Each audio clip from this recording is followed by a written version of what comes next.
አስገራሚ ዜና ከኔዘርላንድ ኔዘርላንድ ውስጥ በ1987 የባዮሎጂ የመውጫ ፈተና የተፈተኑ ተማሪዎች በድጋሜ እንዲፈተኑ ሊጠሩ ነው መባሉ ነው። የተሰጠው ምክንያት ደግሞ ይበልጥ አስገራሚ ነው። የባዮሎጂ ፈተና መሰረቁ ተረጋግጧል። መች?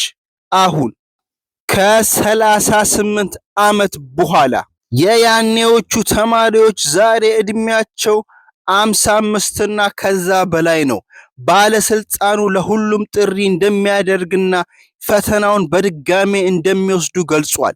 ካልወሰዱ ግን ዲፕሎማቸው ሙሉ በሙሉ እንደማይሆን አስጠንቅቋል። ከ38 ዓመት በኋላ በድጋሜ ተፈተኑ ብትባሉ ምን ትላላችሁ? ባሉበት ሆኖ ትኩስ መረጃ እንዲደርሶ ላይክ፣ ሼር፣ ፎሎ በማድረግ ቤተሰብ እንሁን እላለሁ።